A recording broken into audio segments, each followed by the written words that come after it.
안녕하십니까. 오늘은 여러분들에게 영상 편집 소프트웨어에 대해서 프리미어 프로와 파이널 컷 프로를 중심으로 좀 알아보도록 하겠습니다. 여러분들은 지금 어떤 프로그램을 주로 쓰고 있죠? 예. 저는 뭐 둘 다 쓰고 있습니다. 그렇지만은 이제 이거 외에도 또 아비드라는 또 제품도 있고 또 다빈치 리졸브라는 제품도 있죠. 그래서 제가 이제 전 세계적으로 이 그 소프트웨어들이 어떻게 쓰이고 있는지 구글 트렌드를 통해 가지고 조사를 해봤습니다. 그래서 2004년도부터 지금까지 그 트렌드를 한번 조사해봤더니 이렇게 2011년도에 이 파란 색깔이 파이널 컷 프로입니다. 파이널 컷 프로가 최고의 관심도를 보여주고 있죠. 이때가 이제 파이널 컷 프로 X가 출시됐을 때입니다. 근데 그 이후에 계속적으로 그 관심도가 좀 떨어지고 있고, 반면 프리미어는 계속적으로 상승하고 있죠. 물론 이제 여기 보면은 아비드는 밑바닥을 치고 있죠. 아비드는 여전히 전문가들만 쓰는 그러한 이제 프로그램이죠. 예. 일단 아비드는 여전히 할리우드에서 대부분의 영화를 제작하는 그런 대표적인 프로그램입니다. 왜냐하면 아비드가 최초의 디지털 영상 편집 프로그램이거든요. 1989년도에 나왔습니다. 당시 가격으로 수천만 원 정도 했었고, 그래서 일반인들은 뭐 꿈도 못 꾸는 그런 프로그램이었죠. 일반인들은 당시 91년도에 출시됐던 프리미어 제품을 썼습니다. 프리미어는 이제 랜디 우빌로스라는 사람이 개발을 했는데, 이 제품이 일반 컴퓨터에 돌아갔어요. 그렇지만 그래서 그런지 몰라도 성능이 그렇게 좋지가 않았어요. 그래서 영화나 또 TV 프로그램을 제작하기에는 적당하지 않았습니다. 그래서 그렇게 인기가 없었는데, 그 동일한 우빌로스라는 개발자가 스티브 잡스에게 영입이 돼서 애플에서 또 파이널 컷 프로라는 프로그램을 개발을 했습니다. 근데 이 프로그램이 굉장히 혁신적이었습니다. 왜냐하면 가격대는 프리미어처럼 200만 원대, 굉장히 쌌습니다. 근데 성능은 아비드급 성능이었습니다. 그러니까 굉장히 인기가 좋을 수밖에 없었겠죠. 그래서 저도 2003년도에 파이널 컷 프로를 구입을 해가지고 방송 위주 제작을 했던 경험이 있습니다. 굉장히 안정적인 프로그램이었죠. 2003년도에는 또 프리미어도 프로급으로 업그레이드 합니다. 그래서 현재는 이렇게 파이널 컷 프로, 프리미어 프로, 그리고 아비드, 다빈치 리졸브가 전문가용 편집 프로그램으로 포지션되어 있고, 다빈치 리졸브도 최근에 굉장히 그래도 인기가 있는 편입니다. 근데 여러분 이렇게 보시다시피 재밌게도 인터페이스가 거의 똑같죠. 똑같습니다. 그러면 도대체 이런 인터페이스, 여러분들이 이제 익숙하죠? 이런 익숙한 인터페이스는 어디서부터 나왔을까? 최초의 디지털 소프트웨어를 만들었던 아비드가 만들었던 건가? 그건 아닙니다. 그건 어디서 왔냐면은 테이프 편집 시스템에서 왔습니다. 예전에 촬영한 테이프를 재생기에 넣고, 그리고 공테이프를 녹화기에 넣어가지고 이렇게 복제를 하면서 편집을 했던 시절이 오랫동안 있었죠. 그래서 그 시스템이 가상세계로 왔을 때도 그대로 이어졌어진 거죠. 예. 그래서 재생기가 프로젝트 창으로 변했고, 녹화기가 비디오 트랙과 오디오 트랙으로 나눠서 타임라인으로 됐습니다. 그리고 소스 모니터, 프로그램 모니터가 그대로 온 것이죠. 그래서 이렇게 어떤 물리적인 어떤 편집기라는 그러한 시스템이 그대로 디지털화 됐다고 볼 수가 있는 거죠. 그런데 이런 관습을 완전히 깬, 그래서 완벽하게 새로운 인터페이스를 만든 그런 편집기가 바로 파이널 컷 프로 X입니다. 2011년도에 나왔을 때 아까 봤죠. 2011년도에 이렇게 피크를 쳤죠. 그렇지만은 그 관심도가 계속 떨어졌어요. 왜냐하면은 이 제품이 너무 기존 시스템과 달랐기 때문에 기존 시스템에 익숙했던 전문가들이 외면을 했죠. 왜냐하면 또 보기가 굉장히 이렇게 너무 쉬워 보였죠. 그리고 실제 굉장히 쉽습니다. 그리고 이 인터페이스가 그야말로 기술적인 그러한 냄새가 전혀 안 나요. 그죠? 트랙이라는 개념도 없어요. 이 개념에는 스토리 라인이라는 개념이 제일 강합니다. 스토리를 만드는, 영상으로 스토리를 만드는 그런 프로그램이라는 의미를 갖고 있죠. 그래서 스토리 라인이 있고, 라이브러리에서 영상을 찾아가지고 배열해가지고 스토리를 만드는, 그야말로 창작자 중심의 프로그램입니다. 그러니까 어떤 기존의 기술적인 그런 용어들을 전혀 모른다 하더라도, 그런 논리를 모른다 하더라도 창작의 과정을 잘 알고 있는 사람들이 쉽게 접근할 수 있는 그러한 소프트웨어로 만들어진 것이죠. 그럼 도대체 전문가들이 싫어하는 그런 이런 소프트웨어를 왜 만들었을까? 이건 스티브 잡스가 이제 사실은 만든 거거든요. 스티브 잡스가 왜 그렇게 거꾸로 갔을까? 전문가적인 그런 어떤 첨단의 제품을 만들지 않고 거꾸로 대중들이 쉽게 접할 수 있는 소프트웨어를 왜 만들었을까? 이렇게 한번 궁금증이 있을 수가 있습니다. 그거는 바로 스티브 잡스가 최초로 개발한 PC에서 그 그 이야기와 연결될 수 있습니다. PC는 최초의 중에 개인용 컴퓨터죠. 그러니까 컴퓨터 세상을 대중화시킨 그런 제품이에요. 이것은 또 59년도를 거슬러 가죠. 폭스바겐 회사에서 비틀이라는 자동차를 만들어서 자동차를 대중화시켰어요. 그런 이야기가 있죠. 그리고 또 더 올라가서 1888년도에 코닥이라는 회사가 카메라를 휴대용 카메라를 만들어 가지고 사진 기술을 대중화시킨 그러한 또 이야기가 있어요. 그래서 여기서 보면은 당신은 찍어라. You press the button. 너는 버튼만 누르면은 we do the rest. 우리는 나머지는 우리가 하겠다. 이런 철학이 있었죠. 이런 철학이 이제 디지털 편집 시스템에서도 그대로 온 것이죠. 그러니까 파이널 컷 프로 X는 당신이 그냥 클릭만 하시면은 나머지는 우리가 알아서, 기술적인 거는 우리가 알아서 한다. 그래서 어떤 효과라든지 모션 이런 것들도 몇 번의 클릭으로 다 할 수가 있습니다. 그렇게 만들었어요.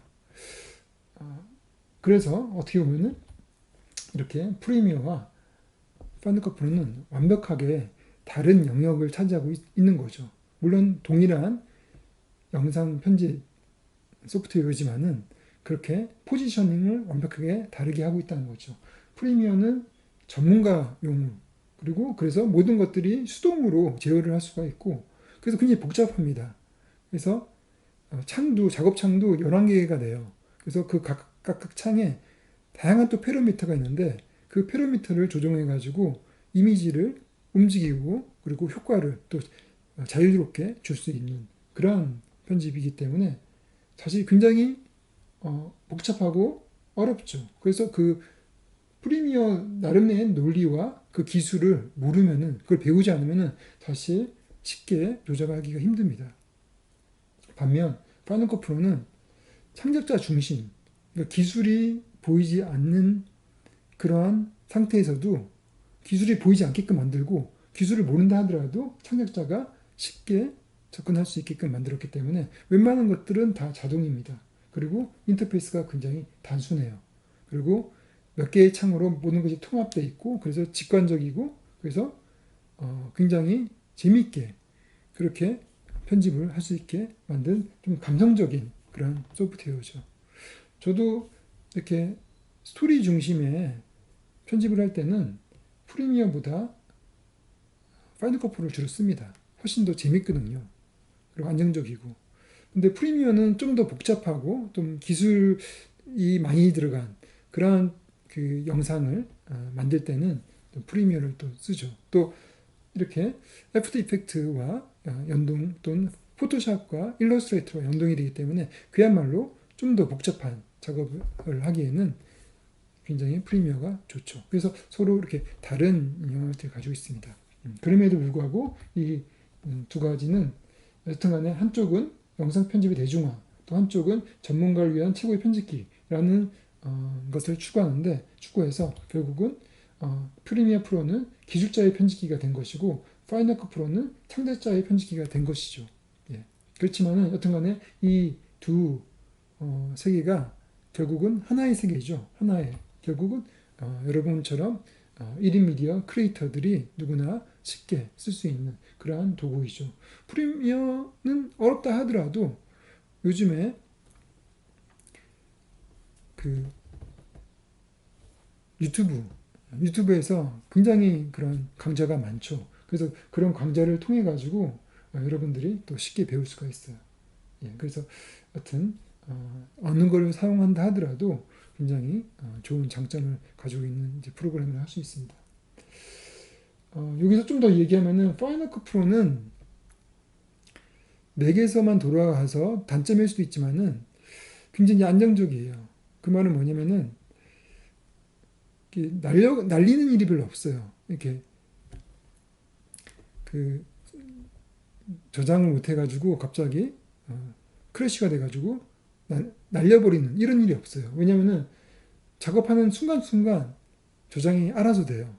예. 그래서 저장이란 버튼, 저장 세이브라는 버튼이 없어요. 그래서 기본적으로 어떤 상황에서 크래시 정정이 된다 하더라도 그 프로그램, 그 소프트웨어는 그 작업한 내용들은 그대로 살아있는 것이죠.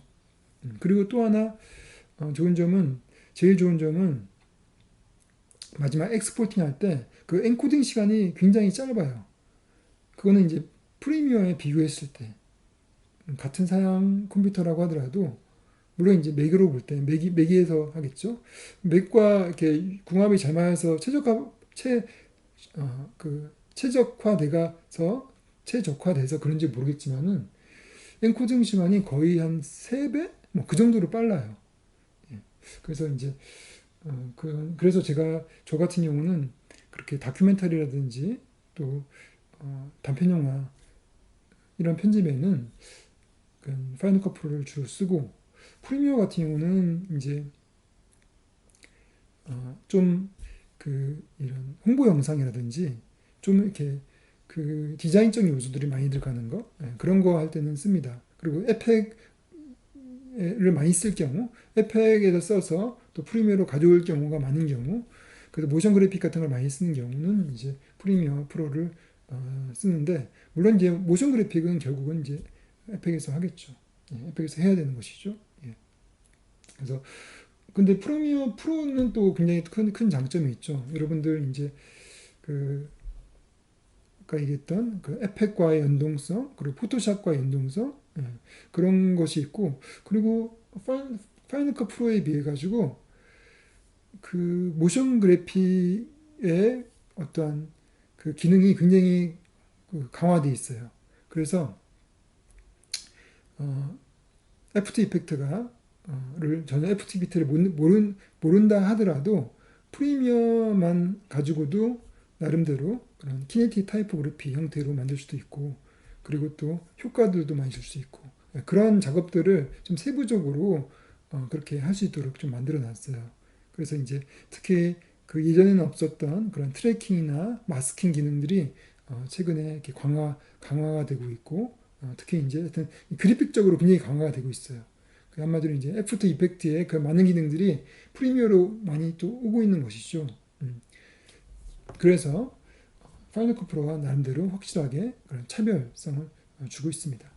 파이널 컷 프로는 그런 거를 복잡하게 하기 싫은 사람들, 그렇게 그 모션 하나하나 다 키프레임 만들어서 만들고 효과 하나하나 다 페로미터 바꿔가지고 효과를 새롭게 만들고 이런 거 없이 그야말로 일종의 이제 그런 거죠.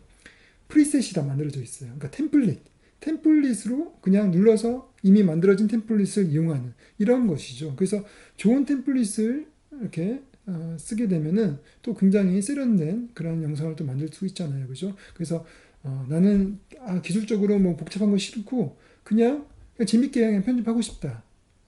그런 사람들은 파이널 프로가 더 어울릴 수도 있을 것 같기도 합니다.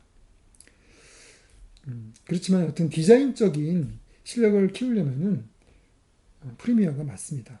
근데 내가 그냥 그 스토리 중심적으로 스토리를 잘 만든다, 스토리에 집중하고 싶다 하면은 파이널 컷 프로가 굉장히 좋을 수가 있어요. 특히 이제 그런 그 이 검색을 진짜 잘할 수가 있어요. 왜냐면 검색이 이렇게 스크롤을 이렇게 넘어가면서 검색하는 것이 아니라 한눈에 그 라이브러리 창에 보면은 그 클립이 그 전체 클립이 한눈에 볼 수 있게끔 그렇게 배열을 할 수가 있어요. 그래서 한눈에 딱 보고 내가 필요한 것들을 딱 찾을 수가 있어요. 그래서 그걸 찾아가지고 곧바로 인점 아웃점 잡아가지고 이용하는. 그래서 검색이 굉장히 편하기 때문에 다큐멘터리 지적할 때 정말 좋아요. 다큐멘터리 같은 경우는 소스가 워낙 많기 때문에 그 소스에서 하나하나 다 플레이해가지고 또 이렇게 패스트 포워드 해가지고 검색하는 게 굉장히 어렵거든요. 그럴 때 한눈에 촥 이렇게 보여주면은 금방 찾죠. 그래서 소스가 굉장히 많은 그러한 다큐멘터리 제작에 있어서는 제가 생각할 때는 파이널 컷 프로가 적격이다라고 생각이 듭니다. 그리고 다큐멘터리는 사실 그렇게 디자인적인 요소가 필요가 없죠. 그리고 뭐 타이틀 그리고 뭐 이렇게 또 디자인적인 요소가 필요한 부분들은 그야말로 그냥 애프터 이펙트 해서 그냥 임포트해서 가져오면 돼요. 그렇기 때문에 한마디로 파이널 컷 프로는 그런 그 종합 편집의 복잡한 거 이런 것들을 좀 자동화시켰고 좀 쉽게 만든 것이고, 그리고 굉장히 어려운 것들은 어떤 딴 데서 해서 가져오게끔 하는 그런 논리입니다. 프리미어는 웬만하면 자기 안에서 다 하고, 또 물론 에펙에서도 또 가져올 수도 있지만은 자기 안에서 웬만하면 다 할 수 있도록 그렇게 또 만들어진 소프트웨어이기도 합니다. 예.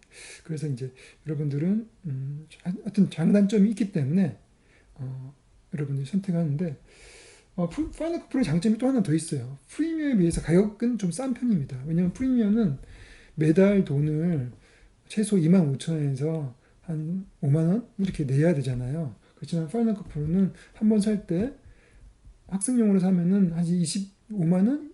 그 정도 주고 사면은 평생 쓰는 거예요. 그러니까 어떻게 보면은 가격대로 볼 때는 파이널 컷 프로가 굉장히 좀 유리하죠. 그래서 여러분들이 뭐 이렇게 아주 이렇게 디자이너가 될 생각이 없는 사람 같은 경우는, 그래서 그냥 편집만 열심히 잘 하고 싶은 사람들은 제 생각에는 파이널 컷 프로가 더 어울릴 수도 있을 거라고 생각이 들고, 좀 욕심이 많아서 나는 이것저것 다 해보고 싶다. 그래서 애프터 이펙트도 해보고 포토샵도 또 해보고 일러스트레이터도 해보고 그리고 또 그런 오디션도 해보고 다양한 것들을 막 해서 통합적으로, 그래서 그야말로 전문가적인 그런 기술을 익히고 싶다 하면은 프리미어로 가야 되겠죠. 프리미어로 가면은 왜냐면 그 모든 소프트웨어들을 다 제공하거든요. 크리에이티브 클라우드를 통해 가지고. 그렇기 때문에 다양한 것들을 많이 쓸 수가 있죠. 그래서 하여튼 서로 장단점이 있는 것 같습니다. 다음, 여러분이 애프터 이펙트를 해본 적이 있는지 모르겠지만은 애프터 이펙트는 또 프리미어와 파이널 컷 프로와 또 완전히 또 다른 프로그램이죠. 그야말로 이제 디자인 프로그램에 가깝다고 할 수가 있는데, 이것은 이제 93년도에 그 출시가 됐어요. 이제 일찍 출시가 됐죠. 그래서 애프터 이펙트는 어떤 프로그램이냐면은 기본적으로 스토리를 만드는 그런 소프트웨어는 아니에요. 그러니까 시간으로 이렇게 뭔가를 배열하는 이런 형태라기보다도 공간적으로 뭔가를 이렇게 만드는. 그래서 그 기본적으로 타임라인이라기보다도 타임라인이 아니죠. 컴포지션이 있죠. 컴포지션. 예, 컴포지션이 있고, 물론 타임라인도 있긴 있지만은 그거는 이제 레이어 창에 있죠. 레이어 창. 그래서 그 레이어 창에 가깝습니다. 그러니까 시간에 키프레임이 있는 타임라인이 있는 그런 레이어 창이라고 할 수가 있을 것 같습니다. 그래서 애프터 이펙트에서 할 수 있는 거는 모션 그래픽, 그리고 스페셜 이펙트, 또 합성. 그래서 모션 그래픽은 그 글자라든지 타이포그래피라든지 아니면 어떤 도형 이런 것들을 이렇게 자유롭게 움직이게 하는 그런 형태를 말하는 것이고, 스페셜 이펙트는 기본적으로 그렇게 CG 영상과 실사 영상을 이렇게 합치는 거죠. 효과를 줘서 합치는 이런 거를 말하는 것이고, 합성은 기존의 그런 다른 영상들을 마치 그 같이 찍은 영상처럼 그렇게 서로 합쳐놓는 것이죠. 그래서 뭐 크로마키라든지 블루 스크린 같은 뭐 그런 거를 말하는 것이죠. 그래서 이제 그 다른 곳에서 찍었던, 그래서 한쪽은 스튜디오에서 찍었는데 한쪽 배경은 이래서 바깥에 바다에서 찍었다면은 그 스튜디오에서 찍은 것과 바다에서 찍은 것을 합치는, 그래서 마치 한 곳에서 찍은 것처럼 만드는 이런 것을 합성이라고 하죠. 그래서 이런 합성, 스페셜 이펙트, 모션 그래픽 이런 것들을 통틀어서 다 할 수 있는 그러한 소프트웨어죠. 그래서 이 소프트웨어는 기본적으로 그 이 프레임을 이렇게 배열하는, 그래서 보통 우리가 이제 편집의 기본 단위가 프레임이죠. 그러니까 프레임을 이렇게 몽타주하는 이런 것이 아니라 미디어를 몽타주한다고 봐야 돼요. 미디어를 일종의 합치는 거죠. 그러니까 미디어라는 게 뭐냐면 다양한 것들이 있죠. 그래서 어떤 그래픽 디자인적인 것, 또 타이포그래피, 애니메이션, 회화, 사진, 영화 이렇게 다양한 미디어가 있어요. 다양한 미디어. 원래는 각자 개별적인 미디어죠. 그래픽 디자인은 좀 이런 출판 관련된 그런 어떤 디자인에 관련된 것이죠. 예. 그리고 타이포그래피는 그야말로 이제 글자고, 애니메이션은 또 애니메이션에 또 미디어가 있고, 또 회화는 오랫동안 그런 미술의 그런 미디어적인 역사가 있죠. 사진, 영화 이런 모든 것들이 원래는 93년도 이전에는 각기 독립적으로 그렇게 작동을 했었고요. 독립적으로 작업을 했었어요.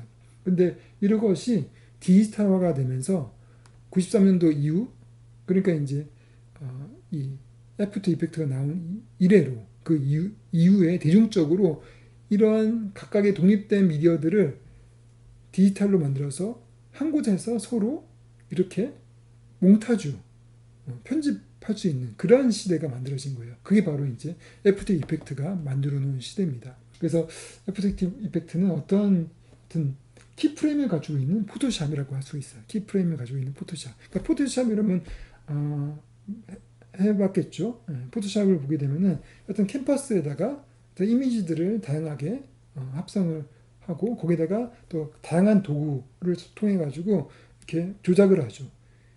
근데 그것이 이제 심지어 움직이기까지 하는 거예요. 키프레임을 있으니까 움직이기까지 하는 그런 형태가 이제 애프터 이펙트라고 할 수가 있습니다. 그래서 편집의 최소 단위가 이제는 애프터 이펙트 같은 경우는 프레임이 아니라 각 레이어의 미디어 소스가 되는 거예요. 각 레이어의 미디어 소스들이 최소가 돼가지고, 그렇죠? 그 딱 한 프레임 속에서도 편집할 게 되게 많아요. 한 프레임. 사실 이제 파이널 컷 프로 같은 경우는 한 프레임에서는 편집할 게 별로 없어요. 그러니까 프레임들을 편집하는 것이지. 그러니까 그래서 이제 일종의 시간의 흐름에서 그 시간의 그 다양한 클립들을 이렇게 배열을 하고 순서를 바꾸고 줄이고 이렇게 또 시간 조절을 하고 이런 작업을 하는 것이지, 한 프레임 속에서 그 공간의 디자인을 하는 것은 아니잖아요. 근데 애프터 이펙트는 그 한 프레임 속에 공간의 디자인을 하는 것이죠. 그리고 그걸 또 시간의 흐름에 따라서 만들죠. 그래서 사실 굉장히 긴 그러한 영상을 애프터 이펙트로 만들기는 힘들죠. 왜냐하면 그 각 프레임들을 하나씩 만드는 형태이기 때문에 너무 긴 것들을 만들기는 쉽지가 않죠.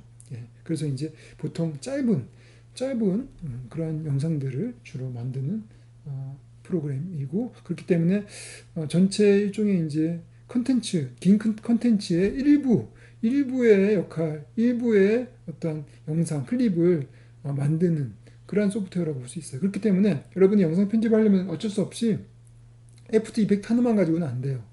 프리미어가 꼭 있었거나 아니면 파이널 컷 프로가 꼭 있어야 됩니다. 그러니까 파이널 컷 프로와 애프터 이펙트를 같이 쓰든 프리미어와 애프터 이펙트를 같이 쓰든 일단 같이 써야 돼요. 물론 이제 그 애플에서도 모션이라는 그런 이제 비슷한 애프터 이펙트와 비슷한 그런 프로그램이 있지만은 많이 쓰지 않고 있기 때문에 애프터 이펙트를 쓰는 게 맞겠죠. 여러분들이 배우기도 쉽고, 그래서 이제 여러분들은 애프터 이펙트를 앞으로 배우게 되면은 그야말로 이렇게 좀 더 자유자재로 그렇게 영상을 디자인하는 그런 형태가 될 수 있겠죠. 수고했습니다.